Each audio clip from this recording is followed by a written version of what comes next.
calling. We all did our hair and arrived at the party, but no one is there. Dungeon calling. Cause heart attacks as Kim appears behind our backs. Dungeon calling. It might be a trick, or maybe the start of a slasher flick. Dungeon calling. This is sometimes strange, but at this age you can expect a change. Dungeon calling. It's a sight to be seen. Tommy's adorned in the jacket of Gene. Dungeon calling. As he brought his gaff, Geddy expects to earn a... Hello, and welcome to Dungeon Calling, a somewhat D&D podcast of some friends gathered around the soft, romantic glow of computer screens to tackle middle school again. But this time, they're gonna do it right. This is our Cogni Kids adventure. It's a story about 80s kids and bullying, the bullies you love, the bullies you hate, and the other ones. Please, let me introduce the players. Josh. Hi, I'm Josh. I'm playing Randall, and I think I'm one of the other ones. Rachel. Hi, I'm Rachel. I play Kim Ray, and I'm not as drunk as you thought I'd be. Sean. Hi, I'm Sean. I play Tommy Akers, and I'm a bully that I like, and hopefully some other person. Tony. I'm Tony. I'm playing Geddy the Wiz Turner. I'm looking for party magic and love. All the wrong places. Yeah, amen. And I will be your DM and your door-to-door knife salesman of Cogni, Ken. All right, well, it sounds like I gotta catch up to Rachel here, so let's... Here we go. What was that? What are you drinking? Oh, ashamedly, a PBR. It's just too hot. Come on, Ian. No shame in that. No shame. No shame at all. Little shame. I know, we were trying to keep it local beers, though, for the podcast. True. Mm-hmm. It's just the way it is. Yeah. Well, you bought it locally, I suppose. Fair point. Not quite how that works. Josh bought me, I'm drinking a Lawson Super Session number 4 that Josh picked up for me somewhere, and it is lovely. Nice. Oh. Nice. I got a Coors Light, and I think they produce it down at Desso's, because that's where I got it. So. Local! All right, so last time we got together, we had some pretty crazy stuff happen. Who can remind me? Oh, Lord. Well, half the group found love, and 1/4 of the group got wildly busted. Yeah. Erroneously busted. Erroneously busted, that's right. Yeah, seriously. Set up. Yes. And I think, somewhat traumatized by the whole event. It turned into a very special episode right at the end. It really did. Without any of the teaching value. No! That's right. At the end, you were promised a shopping trip, so that was good. That's true. Oh, that's true. You did totally manipulate the hell out of moms. Wait, I thought you promised Mom a shopping trip. I did, yes. It's kind of a win-lose, but... So you might get some pretty dresses out of it. That was the end of the episode. If it was a sitcom, would be like you having that really tender moment and the camera cuts to outside the car. You turn your face outwards, do the eye roll, and then slam the credits. Yeah, that's it. That's how that one goes. Yep. Yes. But what's her face? I can't remember her name now. The sorrow. Chrissy Smula. I'm definitely going to have to write that down because she's my love of my life.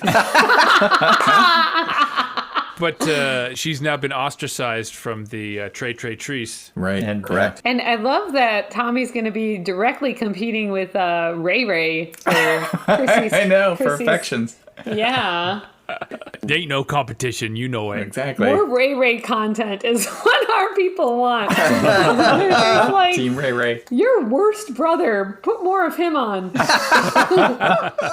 anything where we get to hear Ken talking to himself for a while is really primo That's always content. good. Yep. Yeah. There's also Allison Philbrick, who apparently is into the magic. I was initially concerned that she was a super Geddy-specific honey trap, but she might actually be, legit into magic, and she invited me, which means invited us, to this thing on the weekend at a girls' camp. Yeah, you should just keep telling yourself that, Geddy. Oh. And in middle school, committing yourself to learning magic just to be a honey trap is a little advanced, I think. That's right.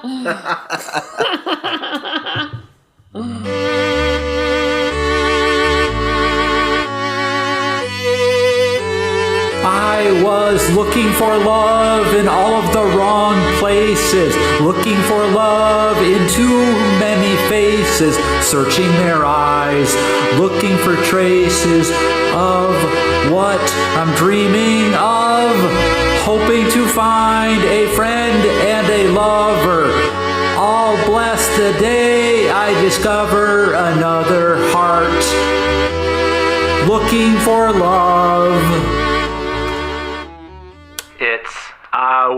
looking for love in all the wrong places.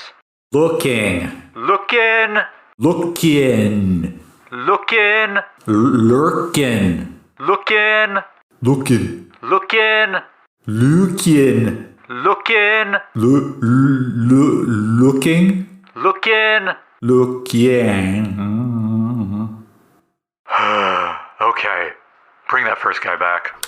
So probably the most important thing to just get out of the way is, Kim, when you get home, obviously you're going to have a discussion with your father. And Oh my God. The talk?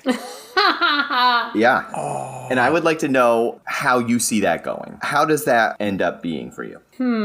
I think Can we just have this conversation and each of us in turn play your dad? No, absolutely not. That is out. I honestly think better, because I think that Kim gets along much better with her dad and he gets her a little bit more, and I think he does believe her that this thing is not hers. That's my theory. Well, aren't you his little girl? I'm his little something, but I don't know if he's that concerned about Kim being his little girl. Okay, that smells right. Is that the way to say that? I don't know. It is now. No, it is not the right way to say it. It's canon. Okay, that smells right. And then you have a little heart-to-heart, and he believes you. He doesn't think that they were yours.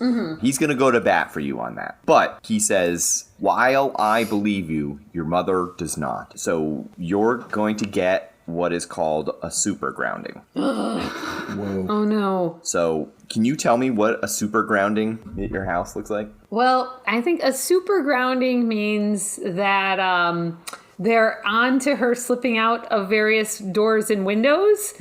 So I think that Kim's dad climbs up the side of the house on a ladder and nails down the windows outside of her bedroom so that she can't get out that way. But they can't lock her in her room because she needs to come and go. So, you know, there's still potential here. I mean, they could do what my parents did, which was to tie a rope to the knob and then tie it to another door so that neither could be opened. Oh my God. I don't think they would do that. I think they want her to be able to, you know, Yeah. go to the bathroom and things. I think that makes sense. Yeah. I did that exact same thing to keep a cat out of a room that had baby chickens. There you go. Yeah. It's almost the same thing, frankly. Great minds think alike. Did you tell the cat it was a super grounding?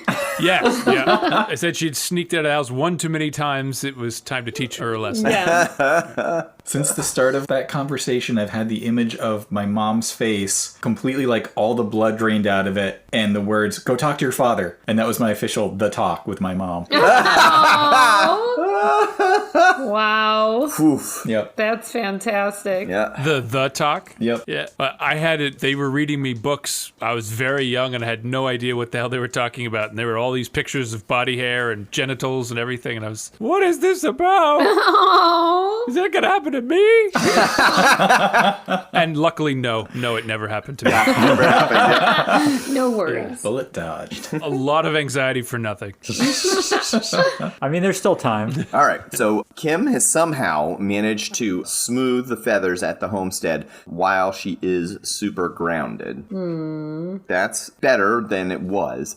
But we're going to move on here, and it is now the weekend. How are we going to get to murder camp without Kim? Yeah, that seems challenging. I mean, who would tell us how to destroy things? That's right. Is this where Kim just like pops up behind them? Hey guys. I mean, it absolutely could if you can tell me how you did it. Kim, if you come out, it will be the last time we see you this year.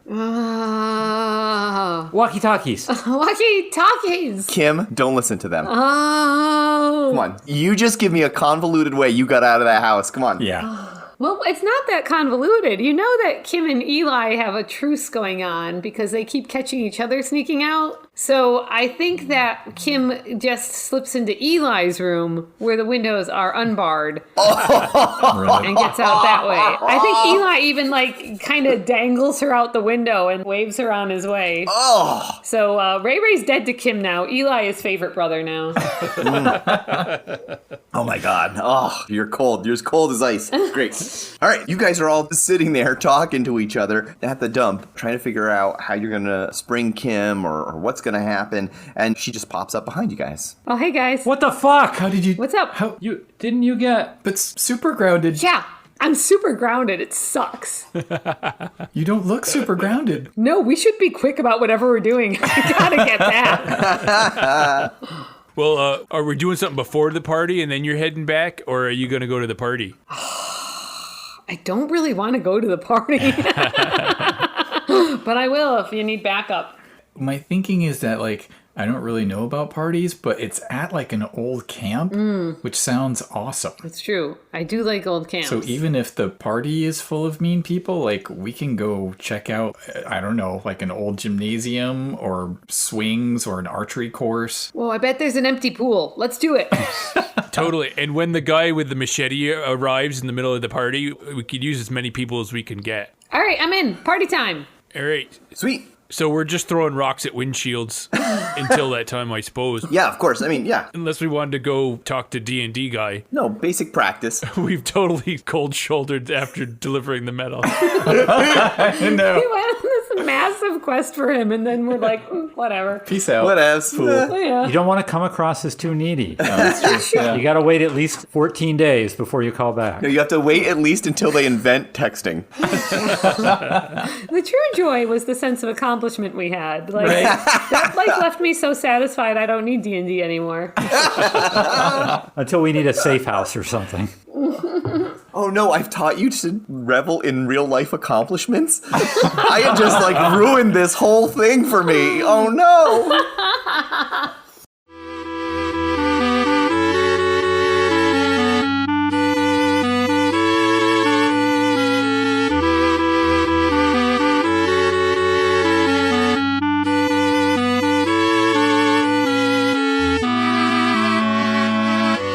Well, I spent a lifetime looking for you.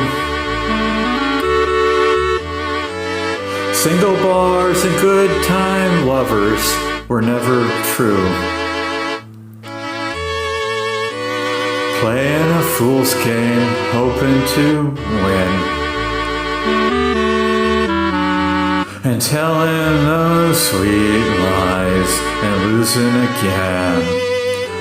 I was looking for love in all the wrong places, looking for love in too many faces, searching their eyes, looking for traces of what I'm dreaming of, hoping to find a friend and a lover. All blessed the day I discover another heart, looking for love. Next.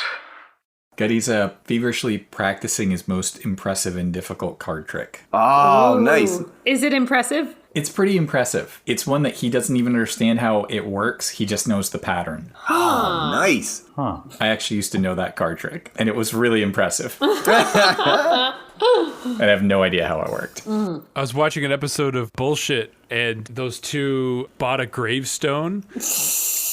On the gravestone, it says, "Is this your card?" And they taught the audience how to do a card trick. And then you fly your victim out to the graveyard and then go find their gravestone. And then that's the payoff. Is this your card? The 3 of clubs. What the fuck? Wow. That's extreme. Penn and Teller are geniuses. Yeah. All right. Party time! Party time. So it's party. Do you clock that you should be wearing something for a party, or is that not on any of your radar? Oh. I feel like Randall would have a sense. Yeah. I'm wearing something. I'm wearing my brownie hat. God damn it. Yeah. No, I would have heads up these bozos, I think. Okay. On Okay. this just a little bit. I don't have all the answers, but I do know that there's a question there. All right. I'm wearing my cleanest Iron Maiden shirt, my brownie hat, and I do have a jean jacket that I could probably put on if it were a formal event. Nice. Okay. Very nice. Yeah. I'm trying to think if Geddy has any t-shirts that aren't embarrassing, and I don't think that's the case. You are going to perform a little bit tonight. Is there any Oh, Lord, no! any bit of stage Razzle dazzle. any razzle dazzle you got going on with you? How many pigeons you got in there? It's to be determined. You're not going to know that until they come out. I will say I definitely have my cape, but folded up and in my pocket, like just jammed in there, because I got to suss out whether or not it's a cape scene. So you've got a big bulging pocket full of cape. Not that you know. I mean, maybe. All right. If it's a cape party. Exactly, yeah. If it's cape appropriate. Kim, what are you wearing? Well, Kim's wearing kind of her usual, like one of her brother's football jerseys, but a nice one, super shiny and green. And her dress up is, instead of her usual umbros that disappear under the like big shirt, she is wearing jeans. And she's wearing very nice, fresh sneakers. So she feels pretty stylish. Nice. Yeah, some new Nikes going on there. Mm-hmm. All right, and Randall, what are you up to? So, despite the fact that I brought this up, he doesn't have a great idea, but he sneaks into his sister's room and borrows her ripped-up Clash t-shirt. That looks cool. And is going to wear that with his nicest jeans. Wow, that's some next level shit for a middle schooler. He doesn't know what it means, but he knows it's important. He doesn't really know what it signifies. Yeah, awesome.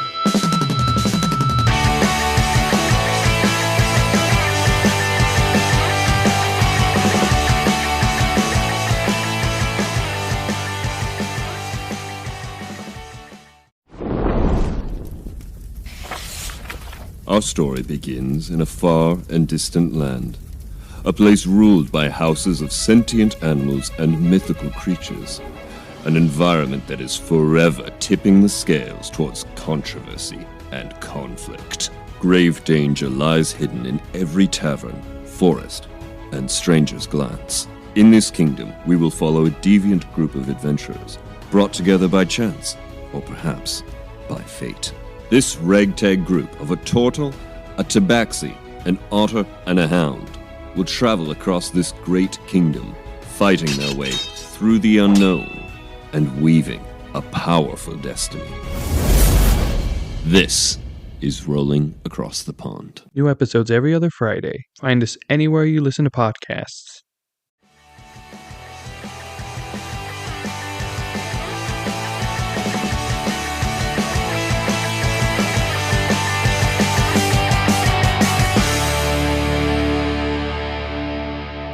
Okay, so you all gather on your bikes, wheeling your way through Cogni. You all arrive at Camp Swampy, an abandoned Girl Scout camp that was named quite unironically.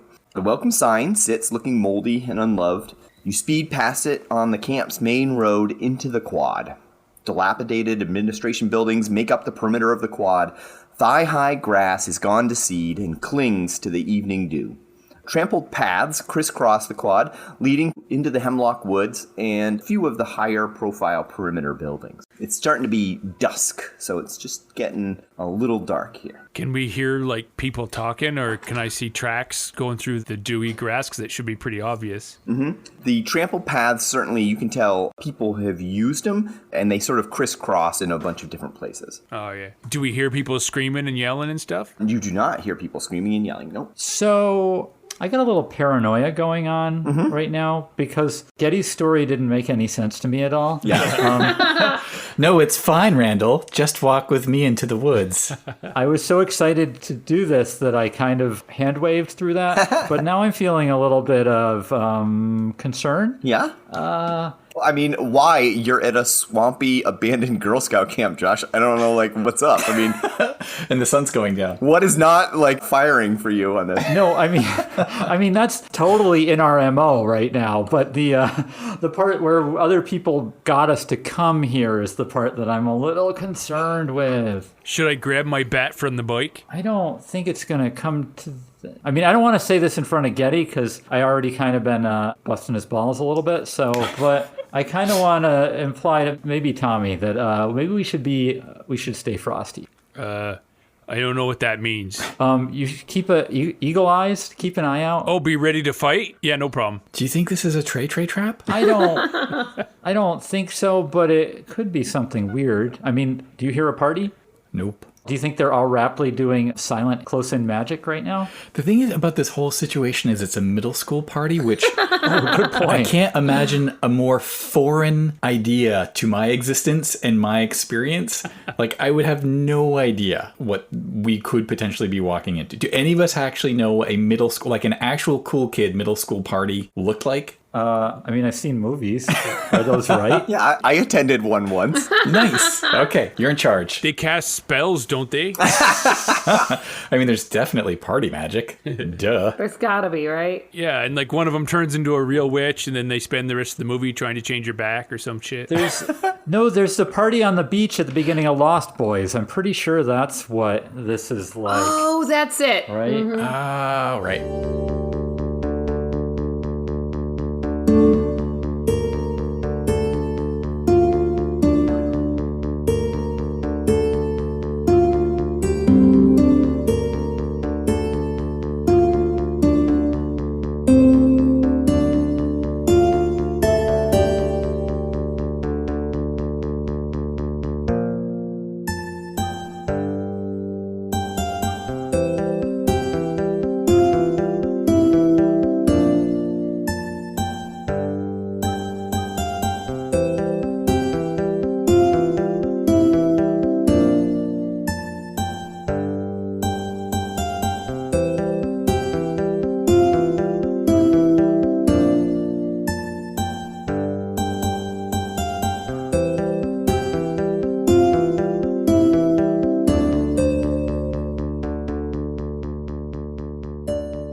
All right, well, I guess we just pick a direction and start going and keep an eye out. Tommy, do you get a sense of where people probably are? Could I do a nature check or something to see if I can track or sense where activity might be? Sure, let's do it. All right, so I think actually it would be a survival check. survival. All right, much better for me.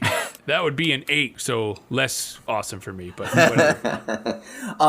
You're not hearing like what you would expect party sounds, like no music necessarily, and definitely people have walked through here, but picking up the specifics of what was fresh or whatever is a little difficult here. It just isn't clear. You can tell people have been back and forth and around to buildings around the perimeter and then off into the woods as well. They must be like making out in the woods or something. I can't see nothing. All right, well, let's just pick a path, I guess, and start exploring. I think that's where we're at. Did you actually hear that this is a makeout party? Oh, no. I kind of assumed, I don't know. I don't think I'm prepared for that. It was either a make-out party or a make-up party. I don't know. Oh, You didn't prepare for that either. no. Those are very different. That second one is pretty advanced stuff from what I hear. I brought my black and white grease paint, so I'll be Ace Frehley. Oh my God, wait, we could definitely be in a band. All right, so the paths leave the quad. There's the buildings around the quad. That's right. And then the paths head out. Yeah, so the buildings around the quad seem to be larger buildings. Then off into the woods, you can see the paths lead into these very tall hemlocks, and you see just poking out from the hemlocks the start of some little like foot pathways, some wooden footbridge. Little boardwalk kind Yeah, of thing. boardwalks, little low boardwalks into the woods. I'm totally feeling the woods, but we should move quietly, I think. Okay, Okay. let's do that. So we don't want to check the buildings out first? If there's like a larger, kind of more obvious one, we should at least walk past it to see if there's anyone in there. Yeah, maybe that's a Well, gathering point. Right where you guys are, the road swings right by there. That seems to have been the main offices, where kids would be dropped off and where the head director and nurse and things would all be in this one big building right by the road, right where you guys are. Okay. Do any of us know why Camp Swampy closed? Or is it in the name? You didn't hear about the massacre? No, don't do this. Don't do this. No. Sorry. That's it. This town has enough blood on its hands. No, everybody died in the park. They never made it to the... So we kind of scope out the admin building a little bit, and then we take one of the paths that is past the admin building. All right. Well, the door to the admin building swings open in the light breeze. And inside, you can tell that everything that had been fabric is just damp and a little mildewy. It does not not look like things were just immediately dropped and left here, but it does look as though things were somewhat abandoned. So it's not as if people just disappeared out of here. There's like less furniture than probably there was during its working days, but there's remnants of different activities in here. So Hey, look, Kim, there's some of those things that were in your locker over there in the corner. Ew. You mean donuts? I thought like some sort of sports ball, but I was wrong. So there's old used condoms on the ground. There's a couple of couches, a reception desk, a couple of offices off to the sides, and, some closets and public bathrooms and things. Everything is just quite shabby and untaken care of. The time frame, so it seems like you would guess from how everything looks, it kind of seems like maybe the late 60s, early 70s is probably when this stopped operating, just from the fashion of what's going on around. All right, that's enough of that. All right. Yeah, it's gross in here. Let's go in the woods. Okay. Sounds good. But let's be quiet. All right, well, if you guys are going to be quiet, then you guys want to pick the person with the best skill to roll, or do you all want to roll and... I have a +4, but I've also been rolling like shit, so keep that into account. I also have a +4 and also have been rolling like shit. I have a +5. Whoa. Why did we all make weirdly stealthy characters? I don't know, but this is great. Kim, you got this. Yeah, come on, Kim, let's do one for the team. Oh, boy. Ooh, 17. We'll take it. Oh, nice. So you guys are able to very quietly, because of the ground and the grass and the fact that there are some trample paths, as long as you're not going to walk through the tall grass, you're able to very quietly pad your way up the trail, stashing your bikes behind one of the buildings off to the side, and get to one of the paths that go off into the woods. Now that you're right at the edge of the woods, you can tell that while the woods are certainly creepy, they are undoubtedly majestic. They have very tall hemlocks growing from large islands connected by rickety, narrow walkways that pass through the dark waters and marshes.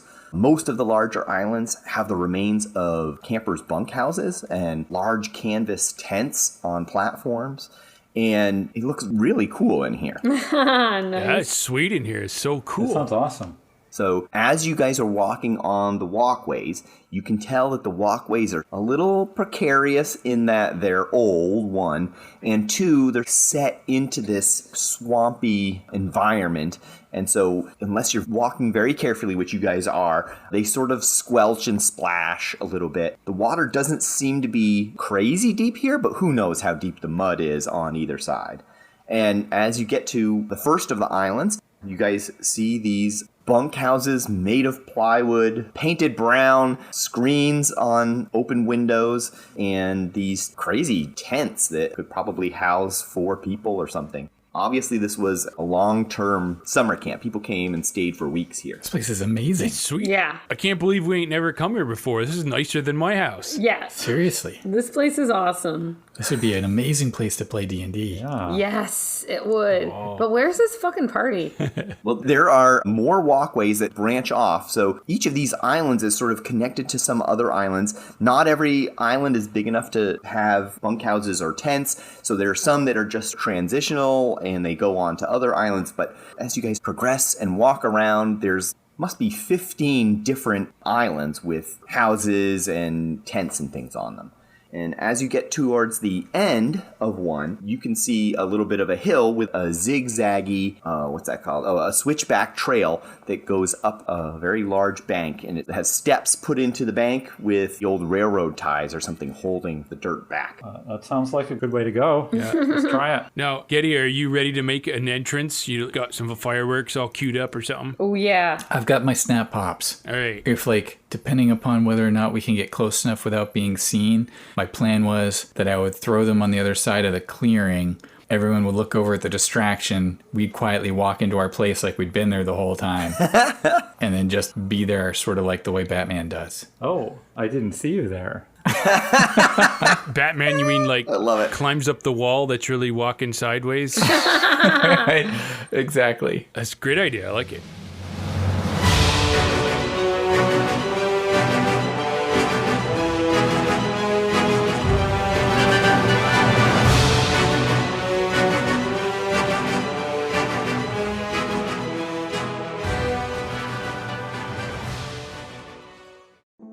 Characters Without Stories is a tabletop role-playing game podcast about the roads not yet traveled.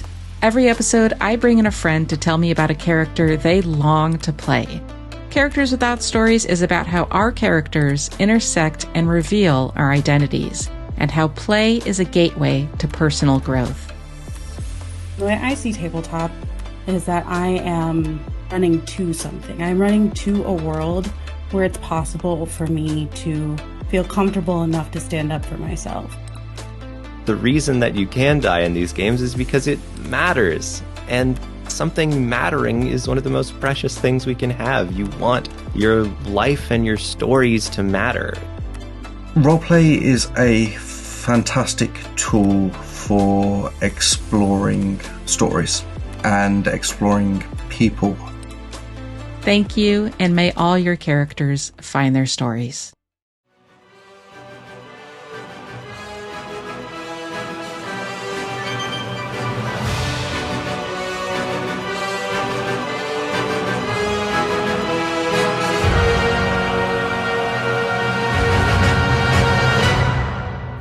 So you carefully make your way up this switchback, and as you come up over the rise, it is just barely starting to get dark here. So you can see with the little gloaming daylight that's left, there is a figure across a field here that seems to be trudging its way along the other side of the field. There is what seems to be a big culvert or hole, and the figure is making its way towards that. Are they like going underground to party? Is that what a party is? I've never been to a party, so I didn't know that they were specifically subterranean affairs. I'm just going to whack Geddy in the head. I mean, usually they're at bowling alleys or Chuck E. Cheese's. I don't know anything about this. I didn't bring any gifts. Damn it. Yeah, well, let's follow them, but, super quiet and hang back, see if they get eaten or something. So what does the figure look like? A trudger. A trudger. Yeah, he's sort of trudging along. Does he look middle school sized?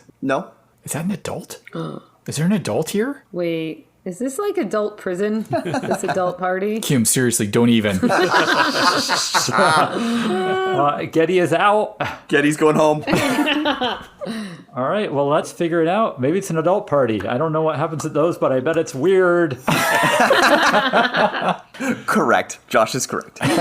We've already ruined one adult party so far in this story arc, so we could do another. Yeah, absolutely. I mean, I think we sort of made it epic. That's true. And ruined it at the same time. Yes. Maybe that's just someone's mom bringing snacks, right? I don't think it's that kind of party. Oh. But let's go find out. Yeah, right? Totally. But real quiet, and kind of blending in, on principle. All right, so can you guys sort of describe to me, you have a pretty large field, has tall grass between you and the figure. You're probably got 250 feet or something apart from you, so certainly if you guys were to talk or yell, they would be able to hear. But how are you guys going to cross this ground to get over there unseen? And you said there was a culvert? Is it only on the far side? Or It is only on the far side. So okay. You guys came up a rise on the switchback trail here to reach a level plateau where this field is. And then on the far side of the field, the hill continues to rise up, it seems, and this culvert goes into a portion of the hill. And you presumably, the land dips down past it on the other side. But all right, well, I get into the tall grass, and I do that snaky movement that allows you to go in between the blades instead of push them forward. Ew. Whoa. It moves them a bit, but it's not anywhere near as much as just crashing through brush. Something I learned, one of the things my dad showed me, actually. Aww. And so I try to circle around the side and approach it from the far side, and then try to get into the culvert without being seen. Awesome. Whoa. Okay. So basically, I just disappear and leave these guys behind. Bye. I was going to say, whoa. Tommy was just here. He was. All right, Tommy, let's get a stealth roll going. What do you got? All right, nice. 22. Oh, Jesus. Okay, so you guys are all trying to figure out how you're going to approach this, and as you turn back, all you do is you see the glimpse of a jean jacket in the dust disappear into the grass, and then Tommy's gone. All right. I'm doing the snake, guys. The snake, Tommy, what's the snake? What are you talking about? Snakes don't talk. God damn it. He's got a point. Oh, that's the best. He's not wrong. So, Tommy, you make your way very quietly around off to the side. You cut off to the side, we'll say probably like about halfway to the culvert, then cut back 90, so now you're headed directly towards the culvert. And it looks like you will probably intersect with this figure not super far off from when they reach the edge of the culvert there. Can I see them enough to get... You're going to have to keep down as you're doing your movement, and then you'll be able to stop probably and maybe like get a little peek or something. All right, yeah, so I paused the movement and I tucked my tail in a little bit and I try to see if I can get a look. Mm-hmm. Okay, yeah, you poke up. It is an adult-sized person and has some longer hair and is wearing a jean jacket as well. You're looking at their back. Oh, so it's a formal event. All right. And as you pause to watch, the figure gets to the culvert, turns around, and glances both ways to see if he's being followed or anything. He doesn't notice you. All right. You ain't being followed. Just turn around. But you recognize who it is, Tommy. No way. Who is it? It's Lance. Oh! So this is Lance. Who else would be at a middle school party? Lance turns around and goes into the culvert. Just like goes right into it, huh? Yep. Yeah. It's very big. You can easily stand up inside of it. Yeah, so I'm going to turn around and cycle back to these guys. They're the thinking part. Okay. Yeah, exactly. Well, here's an important question. Have any of us seen Mazes and Monsters? I have not, actually. No. I don't know that mazes and monsters exist in this universe, or we would know to not do any of this, right? Yeah, okay, just saying. So do I make it back or Sure, should yeah. I? Okay. Yep, you're back. I'm less quiet now that he's in the culvert. Guys, it's the guy with the bitchin' sword over his cash register and the wands that are real. Wait, what? It's that guy. He's here? What? The guy we got all that metal for and everything. Why is he here? All right. He didn't say. Okay. Good answer. Hey, Geddy. Yeah. Can you maybe just roll back and run us through this conversation where your girlfriend told us there was a party here? Where did you hear she was my girlfriend? Did she say that to you? It wasn't much of a conversation. It was mostly about magic, and then she said that this thing was happening and that, What thing? What words did she use? I actually don't remember. I was kind of freaked out at the time because she was reading a book that I had read about magic, and she's a girl. I don't think that's ever happened before on the planet. Huh. So I'm a little fuzzy on the details. I just remember party here now. And that I was going to bring maybe a trick or two to do. Uh-huh. But there's nothing about D&D with Lance. I don't even know why Lance is here. Because maybe it's a D&D party? I mean, that would be amazing. But I don't know much, but I know that's not a party. Okay, well, so it looks like we got a couple options. So either it's coincidental and he's just here randomly and there is another cooler party somewhere else. That seems unlikely. Option 2, it is a teenage party and Lance is also there, in which case, probably not great. Or option 3, something weird is afoot. There is not a party. There is only Lance and maybe your ex-girlfriend. And did she say that to you? And I don't know. In several of those cases, we should just leave. But I'm not sure where we're really at. But you know what? Lance friggin' owes us, man. We just went through all that bullshit for him. Yeah. And, we haven't stopped by yet because we're playing hard to get. But I feel like we officially have a rep now with that guy. And even if there are older kids here, how many older kids have stolen an entire fucking forge? No one does that. No one does what we did. It's right. And showing up behind him in a pipe when he clearly didn't want to be seen and going into a pipe is probably the best way to shake off this hard to get thing. That's true. Right? Mm-hmm. Yeah. Yeah, exactly. Huh. Stalking is the opposite of hard to get. We can cover them both. Mm-hmm. It's best to alternate, I've heard. Yeah. That's what people like. Knowing that Lance is here, actually, I think that's a good thing. I think. Yeah. Because he's obviously way cooler than we are, but he knows that we did some stuff. Also, he's safe. Like, I'd rather see him than a Trey. I mean, who knows? Wait, in short order, you guys said that he was cool and safe. And I'm not convinced on either of those points. I'm not sure you know what those mean. I mean, like, we have a lot of enemies right now, and he's definitely not one yet. Yeah. So... And I mean cool in the way that other people think he's cool. Ooh. Who thinks he's cool? Well, he's people in cut-off T-shirts who buy swords from shops downtown. Oh, yeah, those people. So Mike, I think. Yeah.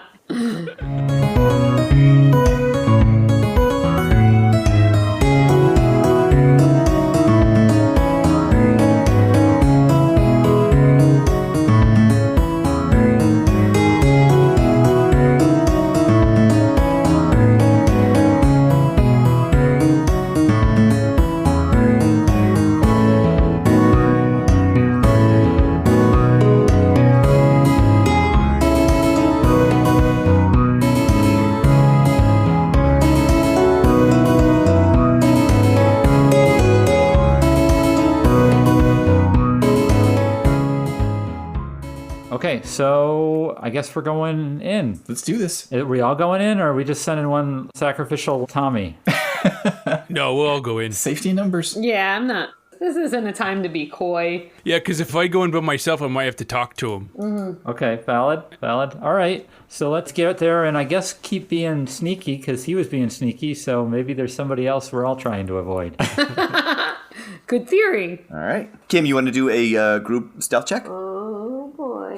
Maybe Lance is grounded too. Oh my God, you're right. Maybe Lance's mom said he can't go out.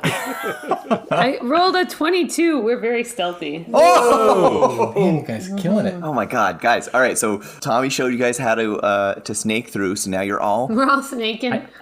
you're all making your own way. You're serpentining through this tall grass. Everyone is being super quiet as they go cautiously and carefully to the entrance of the culvert. The culvert is very large, so it's probably 7.5 feet tall. It's probably 5-ish feet wide. Wow. There is a path that runs perpendicular to it, continues around this side of the field. And obviously this culvert is used quite a bit for walking. It is like paved inside over the corrugations, and it does not look like water pours out of it. Whoa. It's starting to get dark now, and you guys are seeing this field is just alive with fireflies blinking. Cool. And it's dark in here. You can sort of see light on the other side. It looks like it is pretty long, though. It's probably 25, 30 feet long. Do we see Lance or any people? No, it's kind of dark. Okay. I say we go in combat order, I guess. So, me in front. Yeah. What's after that? I've got my, I didn't say this, but I've got my backpack with me, and I do still have those sparklers from my lawn art magic missiles that I was going to use as a distraction if we need them. Oh, perfect. Now, do you feel it's Cape time or not Cape time? We need to suss out whether this is a cool party or not. All right. Good point. Well, it's in a culvert, so I mean, I think it speaks for itself. Now, I don't know how much we're crossing over, but as it gets dark, I do have particularly good night vision because of the lack of electrical bills being paid at my house. Yeah. So I'll go in front and go quiet, but I'll use my extra skill to see if I can see what's ahead of us. All right, cool. So you guys sort of make up your party order and walk on in. Every step that you take in here, you can hear the gravel from your shoes crunching on the floor. Everything echoes. You're able to reach out and touch the corrugations of the culvert, and it feels a little bit clammy because the coolness of the earth is causing the condense in here, so it's a little wet on the sides. And you're actually able to see pretty well, Tommy, as you walk through. There's nothing surprising about each step. You're starting to see the far end some more fireflies, and as you progress past halfway, you're starting to see it open up there, and as you get to about 3/4, some of these fireflies start to fly in past you guys, blinking, which is sort of weird because there hadn't been any at the beginning. And as you're trying to assess that a little bit, and more and more of these fireflies keep flying past you guys, more and more and more, and then all of a sudden you guys just feel your stomachs rise up in you like you've just dropped off of a cliff. And then before you know it, you're back on your feet, everyone's standing still, and you're out on the other side looking up, and you're in a very big forest. Did we just do drugs? What just happened? Did we just go to a party and do drugs? This is parties, I think. So as you guys turn to look at Geddy, will you please describe what your D&D character looks like? Oh, man. So I am middling height, but very thin. I've got slightly standard adult Geddy, if you can imagine that. Features with the exception of my ears, which had come to a slight point. I've got dark, flowing hair. And do we have our equipment with us? Uh-huh. Yes, you're fully decked out as you would have been in a D&D game. Oh, that's crazy. I think I just had I'm wearing a real basic sort of leather armor. I've got a crossbow slung over my back, a quarterstaff in my hand, and a number of little pouches on my belt. And I am super wide-eyed, staring at you guys, especially Tommy.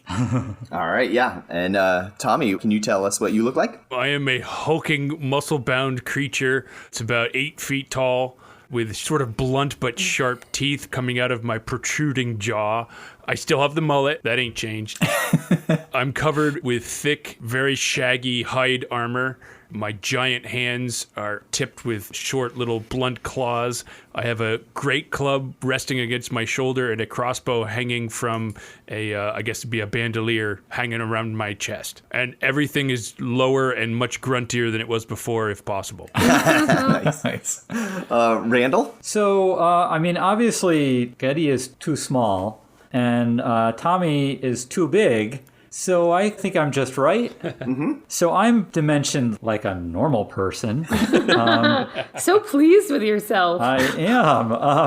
I didn't suddenly turn weird. I just look like a dude. I have leather armor, a wooden shield, a little sword, and a backpack. And I look regular. I don't look crazy weird like you guys. So, yeah. Man, I'm fine. Human supremacist. No. Just you guys. Not other demi-humans. Just y'all. All right, and Kim. Well, Kim looks a lot like Kim. Small and compact and short hair. But she's definitely suddenly got kind of a wiser and more peaceful glow about her. And she's wearing baggy earthen colored clothes, has a cloak around her, and is carrying just a simple spear. And, it's a little bit disconcerting. It's Kim, but it's a very grown up Kim in a child-sized, Kim-sized body still. Mm-hmm. Yeah.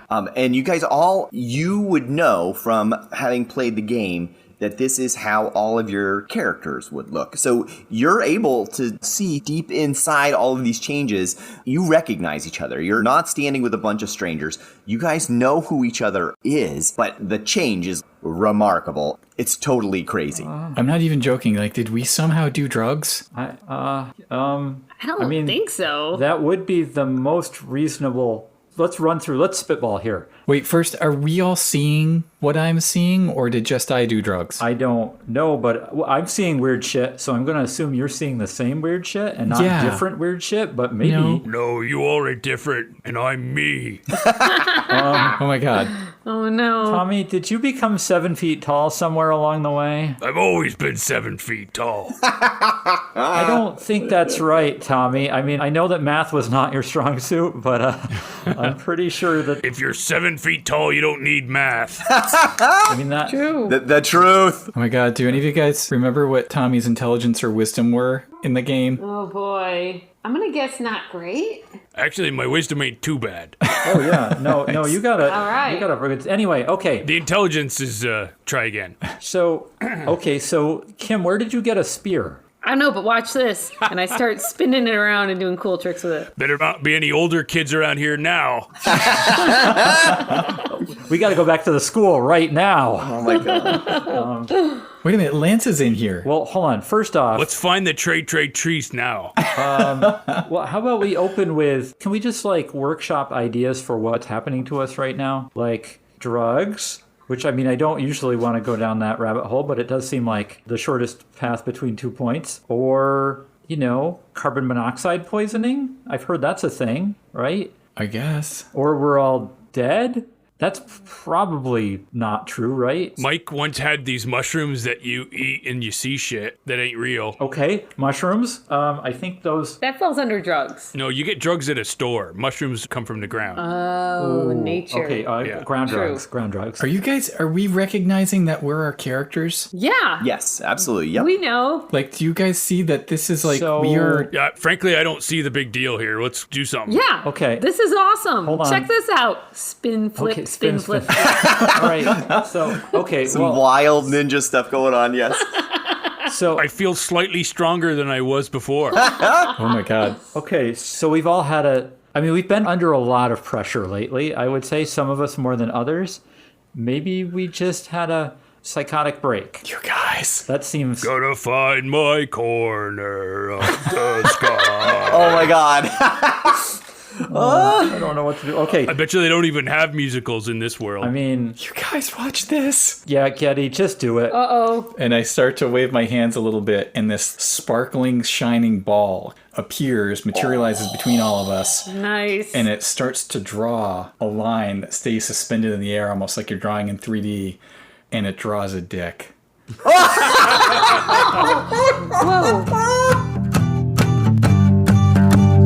Goats in the public pool, unisex mall.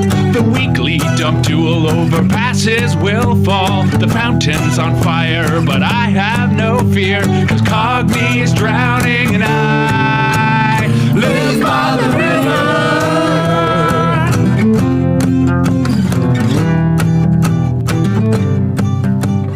Dungeon calling. Will we meet the kids? We are dreaming right now, right? That's, not to be cliche, but there's like a 90% chance that's what's going on. Yeah, it's super that or drugs, either way. Which actually, with that in mind, it would be sort of a waste not to actually go on a D&D adventure when you're hallucinating it. Yeah, good point. I don't see the harm. Yeah, you guys are really struggling with this change of scenery. This is my everyday. I wake up at school and I don't know where I am and what I'm supposed to do.